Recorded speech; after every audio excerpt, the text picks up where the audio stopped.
Bom, meu nome é Suzana, eu sou arquiteta e eu tenho uma questão pessoal toda vez que, às vezes que me pediram para falar sobre a questão de mulheres, porque diferente da maior parte das pessoas que eu conheço, eu nasci numa situação privilegiada de discussão dentro da família. Então eu aprendi a andar de bicicleta na rua com 6 anos com a minha mãe. É um cenário totalmente diferente do que a gente encontra, né? E para mim era muito difícil entender, quando eu era adolescente, que alguém não sabia andar de bicicleta, não sabia nadar, ou que alguma mulher era dona de casa e que não podia. Então, quer dizer, para mim era um universo muito diferente daquilo que eu tinha, né? Então, vinha minha avó, era uma das pessoas que foi a primeira mulher que eu conheci que fez mais de uma faculdade. Então, esse universo, esse mundo real, para mim, foi muito difícil de entender, porque você está muito protegido dentro de um processo. Mas nada, além do conhecimento, que te permite entender e entender essas outras esferas. Então, eu acho que a primeira coisa para a gente avançar no conhecimento é a gente trazer os resgates, né? Históricos foi isso que eu trouxe. Não trouxe nenhuma solução, mas eu trouxe um resgate para a gente gerar aqui uma reflexão.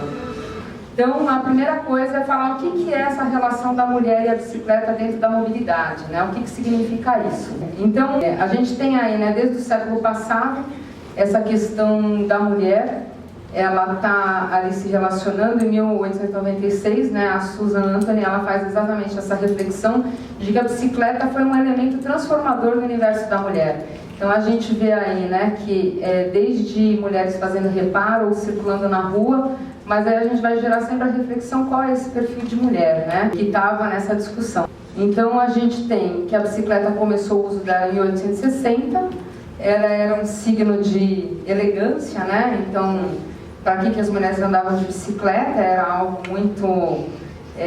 não era comum, não estava pertencente a todos, né? Eu sempre falo, né, a democracia ela sempre existiu, mas sempre a democracia de alguns, né? Já existia na Grécia, né? A democracia da elite, e assim foi. A bicicleta também não faz parte de nada diferente, mas mesmo assim ela tem uma questão aí de significado, de que ela não é recomendada pelos médicos, porque ela pode gerar infertilidade, né? Então, enfim, reflexões.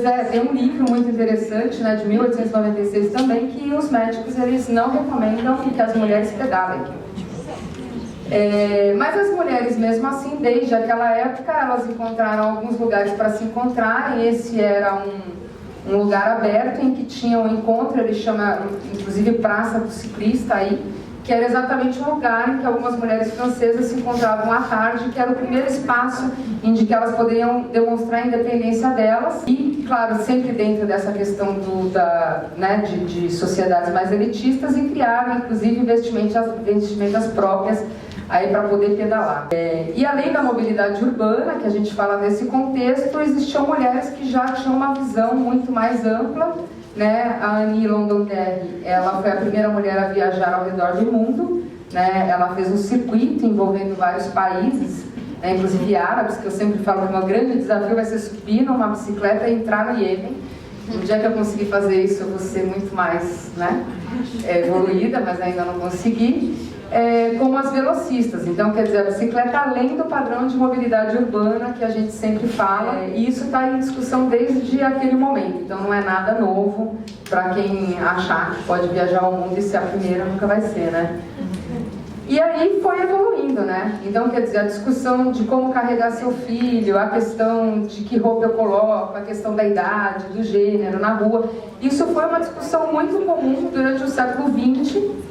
E é muito interessante, né, você pegar todas essas histórias, porém, essa discussão ela não está em todos os lugares, né? Essa discussão está onde? A gente vê pelo perfil de fotos, o perfil de pessoas, são todas pessoas brancas, né? São todas pessoas com o mesmo tipo físico, né? Fisiotipia aí, porém, ela não está em todos os países. Então, existem alguns países que estão iniciando agora, no século XXI, essa questão da política de inclusão, muito mais focado na questão de incentivos de mobilidade por carência do transporte coletivo, mas, enfim, estão trazendo essa discussão, então isso acaba por ser um avanço, e alguns deles trazendo formações específicas para a mulher poder ser incluída nesse processo. É ainda muito inicial essa discussão nesses países enquanto a gente fala de gênero. E outros países, a discussão ainda pouco começou ou não começou, né? Como é o caso da Arábia Saudita, em que é autorizado somente em locais restritos, né? Eles ampliaram um pouco o olhar aí dentro das questões de Jogos Olímpicos, etc., mas ainda muito restrito. Mas, enfim, estão trazendo essa discussão, então isso acaba por ser um avanço, e alguns deles trazendo formações específicas para a mulher poder ser incluída nesse processo. É ainda muito inicial essa discussão nesses países enquanto a gente fala de gênero, né? Discussões de fato de gênero. E outros países, a discussão ainda pouco começou ou não começou, né? Como é o caso da Arábia Saudita, em que é autorizado somente em locais restritos, né? Eles ampliaram um pouco o olhar aí dentro das questões de Jogos Olímpicos, etc., mas ainda muito restrito. A Coreia do Norte que, né, proíbe, depois autoriza, proíbe, mas... Enfim, a gente vai observando que a cultura em vários países ele acaba por trazer um outro olhar sobre a mulher. E em relação à bicicleta ele mostra exatamente isso. Então, quer dizer, quando você pode pedalar, mas somente em locais restritos ou somente para treinos, você já está direcionando aí um olhar de como você enxerga a mulher na sociedade. E aí é muito interessante que tem aí um site que ele fez um estudo de algumas rotas importantes aí, né, focado no ciclismo, e mostra a questão de qual é o percentual de mulheres que pedalam. Né? Então, em alguns eventos aí que são muito conhecidos, né, em que a gente tem um percentual baixíssimo de mulheres, mesmo em Amsterdã ele pegou uma rota com declividade, e aí fez análise, e o percentual de mulheres, pelo que tem, obviamente a partir do Strava, então a gente não está falando isso em termos de um outro dado, de mobilidade, de estudos, mas que ainda o percentual de mulheres é baixo, apesar de serem eventos históricos de um perfil de população que está discutindo isso ao longo do século XX. Né? E isso, quando a gente chega e observa em São Paulo, a gente vê alguns detalhes interessantes, né, que é desde um público de uma ciclofaixa de lazer, que é o maior percentual de mulheres hoje pedalando na cidade, né, num tipo de estrutura que tem o foco lazer, que se vende uma ideia de ser totalmente seguro. Né, eu não estou aqui para avaliar qual que é efetivamente a melhor política ou a pior, mas enfim, a gente tem um percentual de 27,7% das mulheres que são as utilitárias da ciclofaixa de lazer. E a pesquisa da ciclocidade mostra que na região central o percentual de mulheres é 23%, né? O intermediário, que seria além do centro expandido, mas ainda fora da periferia, 12%, e na periferia mesmo 9%. É claro que a questão desse perfil está associada a outros fatores, né, de segurança, acho que a Clarice colocou aí, mas é significativo quando eu vou pensar qual é o perfil em cada lugar da cidade, porque senão eu faço sempre políticas, obviamente, elitizadas, de novo, para aquele público branco, bonitinho, tarará, e eu acabo esquecendo de quem compõe a cidade, quem são as pessoas que vivem na cidade, que tem que ter uma estrutura. Um outro aspecto importante é quando a gente vai falar de mobilidade, e não longe de defender aí a questão do transporte motorizado, é que hoje, na cidade de São Paulo, 32% das mulheres têm habilitação. No interior, isso é um quarto, só 26% das mulheres têm habilitação. Mas aquele padrão que a Clarice até colocou do perfil de mulher que acaba assumindo essa postura masculina, ela acaba se representando muitas vezes no valor dos seguros. Hoje a gente tem um dado feito pela Minuto Seguros, dentro de alguns dados de seguradoras, em que os seguros de carro para mulheres são mais altos do que o valor do seguro para o homem.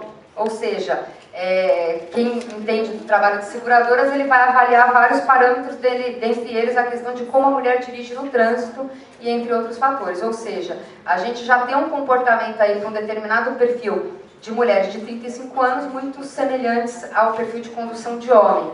Então, quer dizer, isso tem que gerar uma reflexão, porque senão a gente vai fazer o quê? Focar numa política de mobilidade, de chegar a uma igualdade de mulher e homem, e não é isso que se pretende, imagino eu, né? Mas é importante ter essa referência, porque senão a gente ainda acha que a mulher está num parâmetro inferior e não é necessariamente verdade.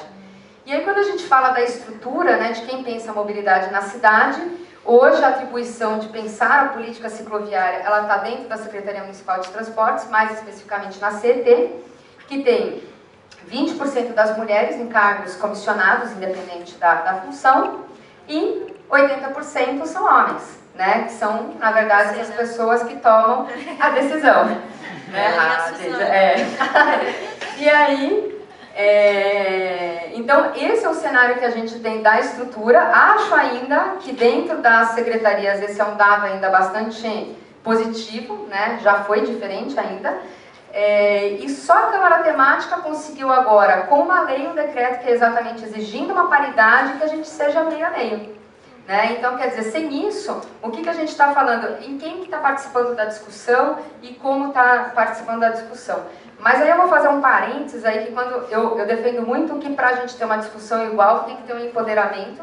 A Câmara Temática e o Conselho Municipal de Transportes são órgãos importantíssimos, porém eles não são parte da estrutura da prefeitura, formais, né, remuneradas. E aí, enquanto a gente não tiver as mulheres dentro dessa estrutura, com valores significativos ali também, a gente está discutindo o quê? Né? Sempre o complementar. E eu acho que isso, quando a gente pensa numa política para o futuro, eu tenho que ter essa visão. Se eu não tiver essa visão, a gente vai continuar a reproduzir os mesmos estereótipos já anteriores aí, né? Ou então a mulher sempre participa do que eles chamam de secundário ou supérfluo e nunca nas ações prioritárias, e eu acho que a questão da mobilidade é algo muito estrutural dentro do pensar a cidade. Uma outra coisa importante é a gente entender o seguinte, né? Além da paridade, da participação das mulheres, é a questão dos modelos administrativos na gestão pública, que eu acho que isso é muito pouco discutido. Eu particularmente vejo muitas vezes a gente discutir políticas, mas é assim, quando eu vou falar de gênero, eu também tenho que falar da discussão racial, eu tenho que falar todas as outras discussões, e os meus modelos de gestões vigentes, eles acabam não me permitindo. Então, se eu tenho o modelo patrimonialista ou burocrático, que é o que prevalece na maior parte das administrações públicas, eu nunca vou conseguir avançar, porque daí eu discuti gênero, eu coloquei 10 mulheres brancas. E aí eu não vou continuar, né, no mesmo modelo. Então, acho que tem que se pensar também nos modelos de administração. Isso é muito pouco conhecido, inclusive por quem assume as administrações públicas, né? Então, deixo também para reflexão. E por último, eu deixo aqui a reflexão de que eu acho que teve avanços na política de mobilidade quando a gente chega e discute o plano de mobilidade na escala do território da cidade, ou seja, para todas as pessoas da mesma forma, e não políticas diferentes na cidade, para diferentes espaços. A questão da discussão das próprias ciclovias e ciclofaixas, que o maior debate não foi aonde mas sim eu estou pegando um espaço que era do viário, que até então era do carro, e isso é trazido na escala da pessoa. Isso foi a maior polêmica nesse processo, eu consigo sintetizar. E a questão de participação social, porque sem a participação social efetiva, a gente não consegue. Então, acho que isso foram alguns avanços muito positivos e que são os referenciais para a gente pensar numa cidade que queremos e para quem queremos para o futuro. E, por fim, deixo aqui a reflexão de que, uma frase até conhecida, mas que eu gosto muito, que é: quem não se movimenta não sabe as amarras que os prendem. Se a gente não pensar isso, a gente jamais vai transformar nem a gente próprio, nem a cidade. É isso.